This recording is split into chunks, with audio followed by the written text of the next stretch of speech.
اور وہ شکر گزاری کی روح رکھتے ہیں، اور ان میں بغاوت کی روح اور بے چینی کی روح نہیں ہے، بلکہ خداوند کا اطمینان ان کی زندگی میں کام کرتا ہے، اور وہ ہر وقت خداوند کے روح میں رہنا پسند کرتے ہیں۔ خدا کا اطمینان ان کی زندگی کا حصہ بن جاتا ہے، اور خدا کے ساتھ چلنے والے لوگ جو ہیں ان کی زندگی میں تحمل پایا جاتا ہے، ان کی زندگی میں صبر پایا جاتا ہے، ان کی زندگی میں خوشحالی پائی جاتی ہے، ان کی زندگی میں اطمینان اور خدا کی سچی محبت پائی جاتی ہے۔ اور جب ہم خدا کی سچی محبت ہمیں پائی جاتی ہے تو پھر انسان کی روح جو ہے وہ شکر گزاری کی روح رکھتی ہے۔ ہر وقت ہم خدا کا شکر ادا کرتے ہیں، اگر مشکل وقت میں بھی ہوں اس وقت بھی خدا کا شکر ادا کرتے ہیں کہ خدا پھر بھی ہمارے ساتھ ہے، اور جب پریشانی میں ہوتے ہیں تو ہم اپنی مناجات خدا کے سامنے پیش کرتے ہیں۔ اس طرح خدا ہمارے رستوں کو آسان کر دیتے ہیں، اور خدا ہماری تمام ان دشواریوں کو، ان بلندیوں کو، ان رکاوٹوں کو خدا اپنی قدرت سے دور کرنے کی قدرت رکھتے ہیں۔ جب ہمیں خدا کی وفاداری پائی جاتی ہے تو ہم اپنی پوری صلاحیت جو ہے اس کو بروئے کار لاتے ہیں، اور روح القدس کی مدد مانگ کر ہم ہر بات پر فاتح حاصل ہوتے ہیں، فتح یاب ہوتے ہیں۔ خداوند ہمارے لیے بہت سارے بند دروازے کھول دیتے ہیں، اور کامیابی کی منزل جو ہے اس کی طرف ہم گامزن ہوتے ہیں۔ دنیا کے ہجوم کو بھول جائیں، کیونکہ دنیا اپنی منزل کو ہمیشہ فرق سمجھتی ہے، لیکن خدا کے ساتھ چلنے والے لوگ جو ہیں ان کی کامیابیاں خدا سے آتی ہیں، اور خدا انہیں تندرستی عطا کرتا ہے۔ خدا کا شکر ادا کریں جس نے ہمیں ماں باپ، بہن بھائی، دوست اور عزیز عطا کیے ہیں۔ خدا نے ہمیں گھر عطا کیا ہے، خدا نے ہمیں کھانے کے لیے کھانا مہیا کیا ہے، چلنے کے لیے پاؤں، کام کرنے کے لیے ہاتھ، سننے کے لیے کان، اور دیکھنے کے لیے آنکھیں، سوچنے کے لیے دماغ، اور بولنے کے لیے زبان عطا کی ہے۔ جب ہم ان ساری باتوں کو سوچتے ہیں، جس طرح سے خدا ہماری زندگی میں اپنی روح سے کام کرتے ہیں، تو ہمیں شکر گزاری کی روح پائی جاتی ہے۔ دنیا میں بہت سارے لوگ ایسے بھی ہیں جو آج ہسپتالوں میں ہیں، بہت سارے لوگ ایسے ہیں جو بے گھر ہیں، بہت سارے ایسے لوگ ہیں جن کے پاس چلنے کے لیے پاؤں نہیں ہیں، جن کی آنکھیں نہیں ہیں، جن کے کان نہیں ہیں، جن کے ہاتھ نہیں ہیں، جو بول نہیں سکتے، جن کے گردے کام نہیں کرتے، جن کو دل کی تکلیف ہے، جن کو شوگر کی تکلیف ہے، جن کو کینسر کی تکلیف ہے۔ عزیزو، یہ سب باتیں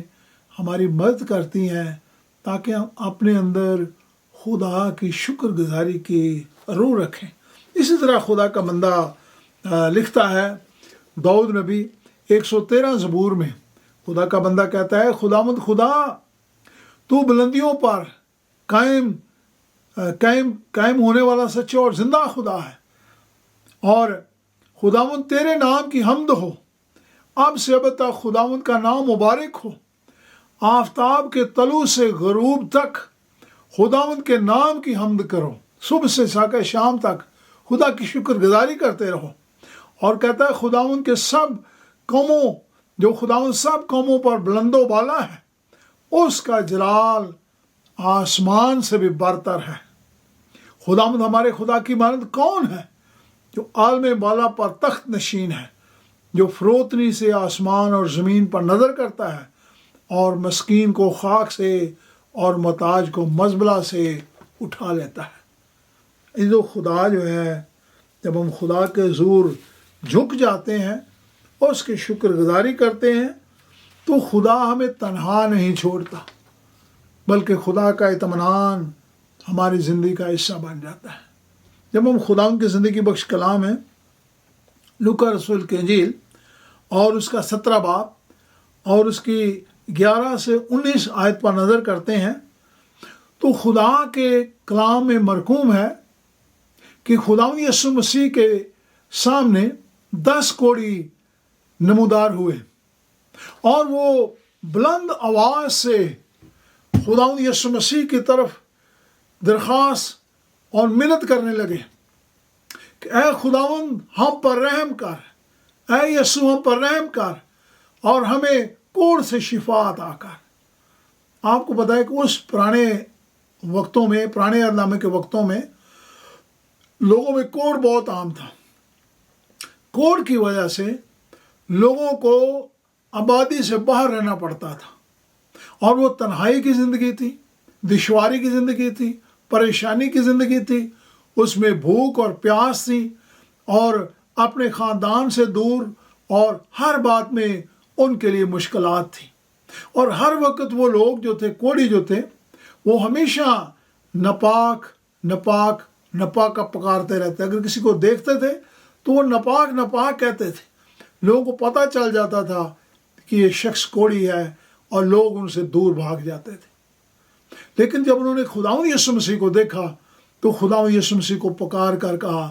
کہ اے خدا ہم پر رحم کر، کیونکہ ہم اس دشواری کی زندگی سے، پریشانی کی زندگی سے تنگ آ چکے ہیں، خداوند ہمیں شفا عطا کر۔ خداوند یسوع مسیح نے انہیں فرمایا کہ جاؤ اور جا کر اپنے تائیں کہن کو دکھاؤ۔ لکھا ہے جب وہ لوگ رستے میں تھے،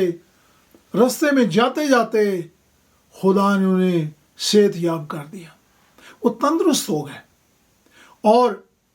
تمام جو کوڑی تھے ان میں سے 9 جو تھے وہ اس خوشی کے ساتھ کہ انہیں تندرستی اور زندگی مل گئی ہے، وہ شاید سب کچھ بھول کر اپنے گھروں کی طرف بھاگ گیا اور اپنے گھروں کی طرف چلے گئے۔ لیکن ان میں سے ایک کوڑی جو تھا، اس کو اس بات کا خیال آیا کہ وہ خدا جس نے میری اس مشکل کو حل کیا ہے، جس نے مجھے شفا عطا کی ہے، جس نے میری بیماری کو دور کیا ہے، میں اس کی شکر گزاری کرنا چاہتا ہوں۔ اور وہ یسوع مسیح کے پاس واپس لوٹ کر گیا، جا کر خدا یسوع مسیح کے قدموں میں گرا، یسوع مسیح کو سجدہ کیا اور شکر گزاری خدا کے حضور عطا کی۔ یسوع مسیح نے اس کو پوچھا کہ کیا وہ باقی جو 9 ہیں انہوں نے شفا نہیں پائی؟ اور یقیناً انہوں نے بھی شفا پائی تھی، لیکن ان میں شکر گزاری کی روح نہیں تھی۔ جو عام طور پر ہم شاید اس بات کو بھول جاتے ہیں کہ ہمارا خدا جو ہے وہ کتنا عظیم خدا ہے،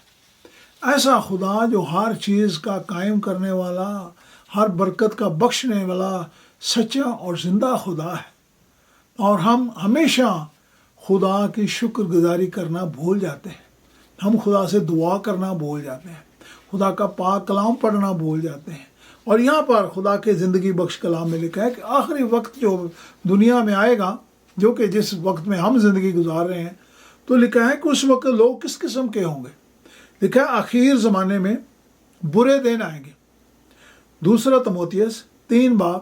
1 سے 4 آیت میں خدا ان کا کلام فرماتا ہے کہ آخری وقت میں لوگ خود غرض ہوں گے۔ شکر گزاری کی روح نہیں لوگوں میں ہوگی، لوگ خود غرض ہوں گے، لوگ زر دوست ہوں گے، روپے پیسے کو پیار کرنے والے لوگ ہوں گے، لوگ شیخی باز ہوں گے، شکر گزاری کی روح نہ رکھیں گے، وہ لوگ مغرور ہوں گے، ان میں شکر گزاری کی روح نہ پائی جائے گی، لوگ بدگو ہوں گے، دوسرے لوگوں کی بدیاں، ان کی برائیاں کرنے والے ہوں گے، لیکن وہ اس بات کو بھول جائیں گے کہ ہمارا خدا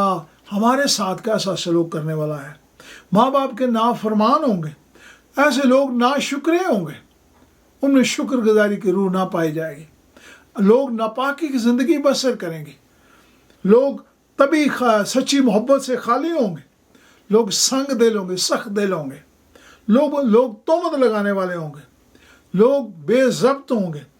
لوگ تند مزاج ہوں گے، لوگ نیکی کے دشمن ہوں گے، دغا باز لوگ ہوں گے، ڈھیٹ ہوں گے، گھمنڈ کرنے والے ہوں گے، عیش و عشرت کو پسند کرنے والے لوگ ہوں گے، اور لوگ بے دین ہوں گے۔ یعنی جب یہ سب باتیں انسان میں پائی جاتی ہیں تو اس وقت اس کی زندگی میں شکر گزاری کی روح نہیں رہ جاتی۔ جب ہم خداوند کے ساتھ چلنا چاہتے ہیں اور اس کے کلام کی باتوں کو سننا چاہتے ہیں اور اس کے روح، پاک روح کو اپنی زندگی دینا چاہتے ہیں، تو خدا ہماری زندگی کو بدل دیتے ہیں۔ اور یہ سب گناہ جو آخری وقت میں انسانیت میں پائے جانے والے گناہ ہیں، خدا اپنے لوگوں کو ان باتوں سے دور رکھتے ہیں اور خدا اپنے لوگوں کے اندر اطمینان، صبر اور شکر اور محبت کی روح قائم کرتے ہیں۔ خدا ان کی زندگی بخش کلام میں لکھا ہے کہ ہر بات میں خدا کی شکر گزاری کرو۔ یہ آیت بہت بڑی بات ہے، بہت بڑا سبق ہمیں سکھاتی ہے کہ ہر بات میں خدا کا شکر ادا کرنا۔ ہم بے شک انسان ہوتے ہوئے جب کوئی اچھی بات ہوتی ہے اس وقت تو خدا کا شکر ادا کرنا چاہتے ہیں، لیکن جب مشکل آ جاتی ہے تو ہم خدا کا شکر کرنا بھول جاتے ہیں۔ لیکن جب مشکل بھی آ جاتی ہے، اگر ہمارے اندر شکر گزاری کی روح ہے تو ہم دیکھیں گے کہ خدا ہمارے لیے کس طرح سے اپنے روح کے وسیلہ سے کام کرتے ہیں، اور پھر ہم خدا کی شکر گزاری کی روح اپنے اندر قائم رکھنا جانتے ہیں، کیونکہ ہر بات میں خدا کہتا ہے کہ میرا شکر ادا کرتے رہو اور خدا کی تعریف کرتے رہو۔ خدا ان کی زندگی بخش کلام ہے فلپیوں 4 باب اور اس کے 6 آیت میں خدا فرماتے ہیں کہ ہماری درخواستیں اور ہماری دعائیں، ہماری منتیں خدا کے حضور شکر گزاری کے ساتھ پیش کی جائیں۔ جب ہم دعا بھی کرتے ہیں، منت کرتے ہیں خدا کے سامنے، تو خدا کا شکر کرتے ہوئے، اس کے حضور جھکتے ہوئے، اس کی تعریف کرتے ہوئے، اس کی قدرت کو اپنے سامنے رکھتے ہوئے خدا سے دعا کرنا سیکھیں۔ اس طرح خدا ان کی زندگی بخش کلام میں لکھا ہے رومیو 1 باب اور اس کی 21 آیت میں لکھا ہے جب ہم خدا کی الہی قدرت کے لائق اور اس کی تمجید اور اس کی شکر گزاری نہیں کرتے، بلکہ باطل خیالات میں پڑ جاتے ہیں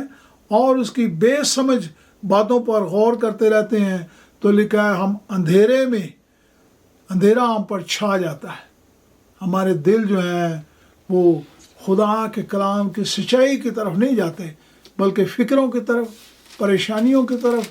اور دکھوں اور تکلیفوں کی طرف چلے جاتے ہیں۔ اسی لیے ہمیں ہمارے اندر شکر گزاری کی روح نہیں پائی جاتی، اس لیے کہ ہم اس کی الہی قدرت کو اپنے سامنے نہیں رکھتے، بلکہ خدا کا بندہ داؤد زبور 118 میں کہتا ہے کہ خدا کا شکر کرو کیونکہ وہ بھلا ہے اور اس کی شفقت ابدی ہے۔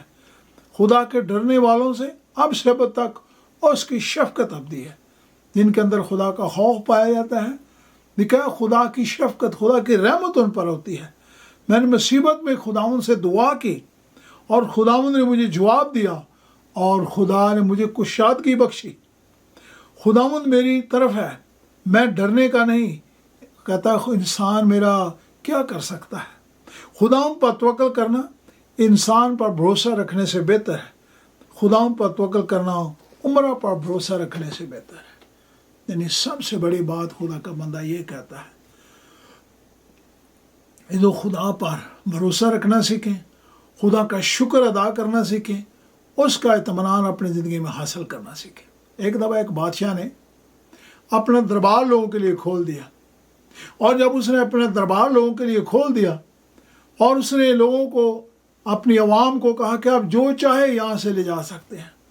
اور لوگوں نے تو وہاں لوٹ مچا دی۔ ساری دنیا نے جو جس کے ہاتھ جو کچھ آیا سب کچھ لے کر جانا چاہتے تھے، اور لوگوں نے اس محل کے اندر جو کچھ بھی تھا، جو ان کے ہاتھ لگا، سب لے گئے۔ لیکن جو بادشاہ تھا وہ ایک مالی کی حیثیت سے ان کے درمیان چلتا پھرتا تھا، اور وہ دیکھنا چاہتا تھا کہ آیا کوئی ان میں سے شکر گزاری کی روح بھی رکھتا ہے۔ اور اس نے دیکھا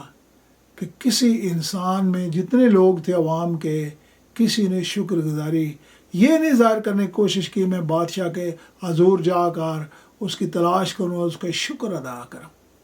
بلکہ سب لوگ لوٹ مار کرنے کے چکر میں تھے۔ اس لیے کہ جو انسان ہوتے ہوئے ہمارے اندر فروتنی اور شکر گزاری کی روح نہیں ہے۔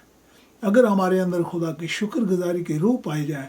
تو خدا ہمارے منزل کو، خدا ہماری زندگی کو، خدا ہمارے خاندان کو، خدا ہمارے کام کو، خدا ہمارے ہر بات کو اپنے جلال میں بدل دیں گے۔ میری دعا یہ ہے، کاش خدا آپ کی اور میری، ہم سب کی مدد رہنمائی کرے تاکہ ہم اپنے اندر شکر گزاری کی روح رکھنا سیکھیں، خدا سے دعا کرنا سیکھیں، اس کا کلام پڑھنا سیکھیں اور اس کے ساتھ چلنا سیکھیں، تاکہ خدا کا روح ہمارے ساتھ مل کر اس کی شکر گزاری کریں اور پھر اپنے آپ کو اس کی آمد اور اس کی بادشاہی کے لیے تیار کریں اور اس کی برکات کو حاصل کر سکیں۔ آئیے ہم دعا کریں۔ آسمان اور زمین کے خالق اور مالک، ہمیں زندگی دینے والے سچے اور زندہ خداوند خدا، تیرا شکر ہو، تیری تعریف، تیری تمجید ہو، اس لیے کہ تو عبادت اور پرستش، حمد اور تعریف، تمجید اور قدرت و ستائش کے لائق خدا۔ زندگی کی ہر نعمت، ہر برکت، ہر بخشش، ہر کامیابی خداوند تیری طرف سے ہے۔ ہماری مدد و رہنمائی کر خداوند، ہم تیری شکر گزاری کرنا سیکھیں، تیرے ساتھ وفاداری میں چلنا سیکھیں، اپنے آپ کو تیری آمد اور تیری بادشاہی کے لیے تیار کر سکیں۔ تیرے پیارے بیٹے اپنے خداوند یسوع مسیح کے، جو ہمارا سچا اور زندہ خدا ہے، اس کے پاک اور مقدس نام سے مانگ لیتے ہیں، آمین۔